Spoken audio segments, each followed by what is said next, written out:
Paper discussion, Drive LMM01, step-by-step reasoning data set and large multimodal model for driving scenario understanding. The reason we picked this paper is for a couple of reasons. One is it's an interesting approach towards self-driving, which is you want to have reasoning in the decision-making process, which is something that we've been discussing a lot in recent months, if not years, that we think that large language models, the idea of large language models actually can add semantics to the robotics community, and I think that's a big deal.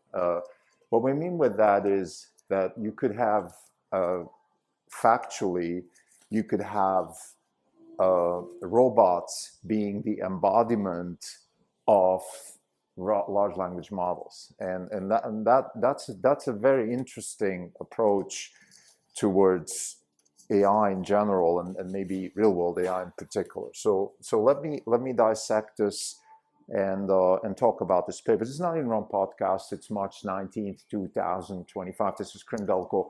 For the year, we're down 39%. The market's down 4%. We're underperforming by 35%. So this paper does two things that we believe is really key, crucial for a further development of real world AI. One is it creates a benchmark for reasoning. I'm going to explore what that means in a second.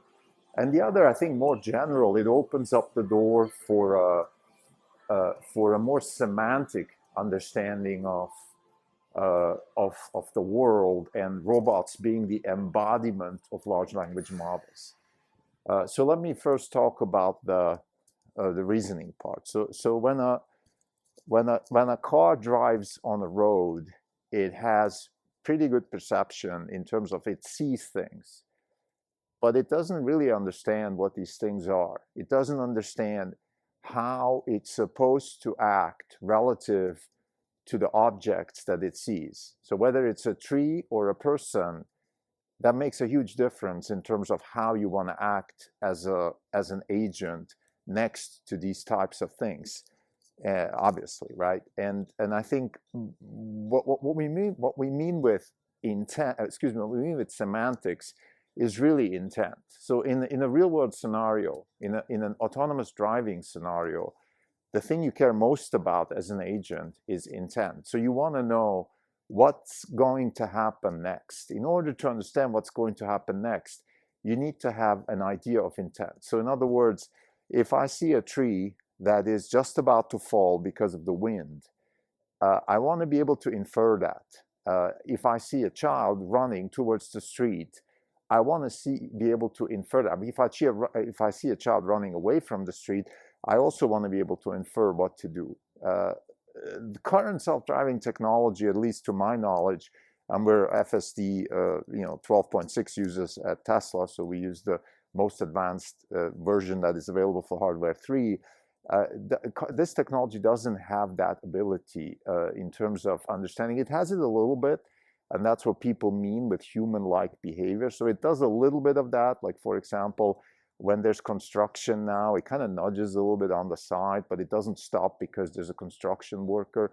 So it starts to understand some of it, whether that is end-to-end or hard-coded, we don't know. But let's assume, let's take Tesla by the word, it is end-to-end trained. So like everything else in AI, there's this old saying in AI, which is priors are just training data in disguise.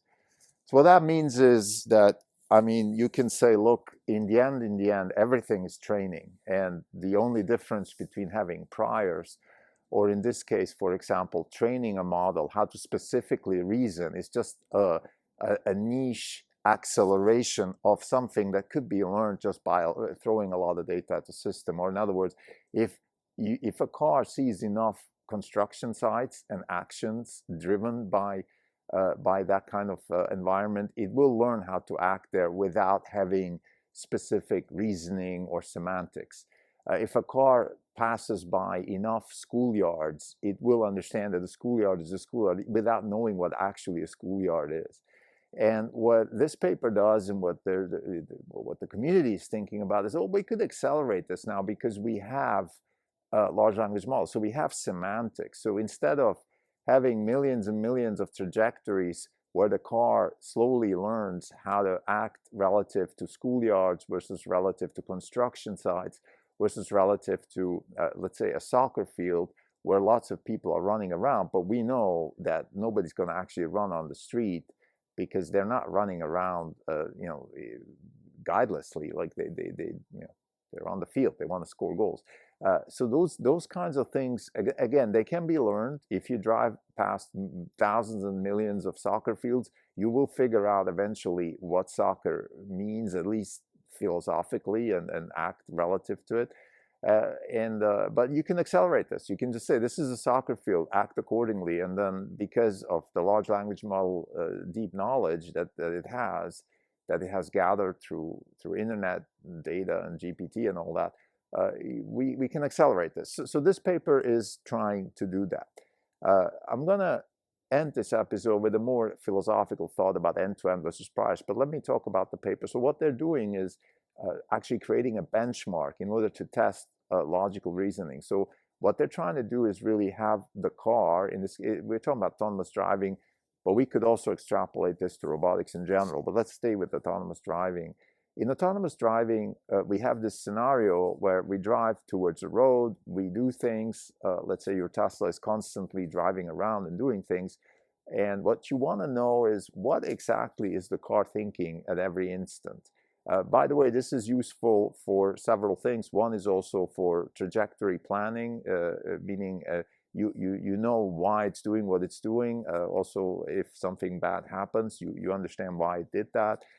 Very often, let's say, when my Tesla drives me, I sometimes think, why did it just do that, right? And sometimes it's obvious, like let's say it stopped, and I was like, why did it stop? And then I see let's say a motorcycle coming from the back, and I didn't hear it and see it, so the camera saw it before me and things like that. But sometimes it does things that really make no sense. And the question then is this a move 37? Is this something that it anticipates way ahead of human cognitive abilities, and therefore it's a good thing, or is it, maybe it's just a stupid move? And that this type of benchmarking could help alleviate the problem or the questions that are associated with that. So having said that, now let's say a few words about this type of endeavor. So building benchmarks is critically important for anything in AI, because that's how you actually test what you're doing. And we're pretty sure Tesla has benchmarks too. Waymo has benchmarks. Now, the good thing about having a commercial product in place like Tesla and Waymo is that their benchmark is actually the customer, and that is the ultimate benchmark. And that's okay. I think most scientific labs don't have that, and it's okay to have both. We believe it's important, so that's just sort of as a side note. I think these types of papers, they often sound a little boring in terms of, why, who cares about benchmarks? I want to see products, I want to see results. But in the end, they are the ones who drive the field forward. I remember a paper from University of Washington and NeurIPS 23, where they actually spoke about not the actual benchmark, but they were looking at what kind of data is better for a certain benchmark. So when you look at benchmarks, when you look at the pipeline of AI in general, it's always three things, right? It is the data that you have, the algorithm, and then the benchmark, the eval. And all of these things can be evolving and getting better, and that's how the field evolves. Now, let me say a few things about this whole semantic understanding versus end-to-end training. Again, look, if I drop a human in the Amazon jungle, let's say a human, a 10-year-old, with enough cognitive abilities to survive, it's highly likely that if I drop 1,000 humans, some of them will survive, right? They figure out what to do. Or the Robinson Crusoe model, or the Martian, right? I drop you in an incredibly hostile environment, and you're going to figure out eventually how to survive. By the way, that's how humans evolved, right? We weren't born into an air-conditioned room in somewhere in California. The humans evolved from, I believe it was northeastern Africa, from the plains there, I guess the Nile River and things like that, and that's how we evolved as a species, and that certainly was very hostile, but we figured out how to live. So humans learned end to end, but it took a lot of years. I don't know, hundreds of thousands of years for the Homo sapiens to become what it is today. And the question for building cognitive systems, intelligence in general now is, okay, look, we found a way to make things, to build artificial intelligence. We definitely found a way. Neural nets, machine learning, algorithms, optimization, data-driven learning, all these things work. But the question is, okay, can we accelerate some of the problems? For example, can autonomous cars just get much faster, much better if we add some cognitive abilities? Like, if we have them, why not use them, right? And then the big question philosophically is also, well, on the one hand, that's a good thing, but on the other hand, sometimes in technology, not having something or deliberately avoiding something is a long-term better solution. So what I mean with that is, the classical example is not having LiDAR and radar and just relying on cameras. When it comes to FSD, I think Tesla will win the race eventually because that's going to be the low-cost scalable solution. The same thing could be said here. Or let's say using HD maps is a good, elegant solution now. It's kind of a heuristic, if you will, but it could be a problem long term, right? Edge cases, things change, all that stuff. So overall, maybe not having too many heuristics is a good thing. Now, what about Grok or GPT? Like, these types of systems are trained on text, and they have lots of cognitive abilities. They train on text and images, by the way, so we have now a very good image text understanding. Let's say Grok 3 is really good at generating images from text and also understanding text from images. And you can put in an image and say what's going on there and explain to me what's happening, all of that. It's really working really well. So if we have that ability, we might as well use that for robotics, right? We might as well just have it. Look, you're looking at a tree right now. The tree is shaking because of the wind. What should you do? Well, I think I should circumvent the tree. I should assume that it could collapse on me. That's a semantic understanding, in my opinion, that's actually valuable because you don't want to have thousands and thousands of trees falling on you until you understand that maybe you should go around that tree when it's shaking because of a hurricane. Maybe you could even add, look, we have a hurricane, 100 miles per hour winds. When I go surfing, I look at the wind, and offshore wind is better than onshore wind, but overall, it's still it's not a good situation overall, in my opinion, to have too much wind.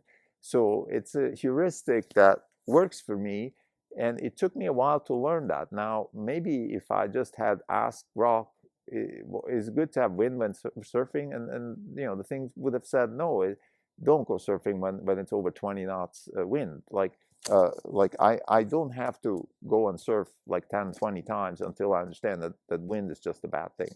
So as a conclusion, I think the fundamental question in AI is always going to be heuristics versus end-to-end.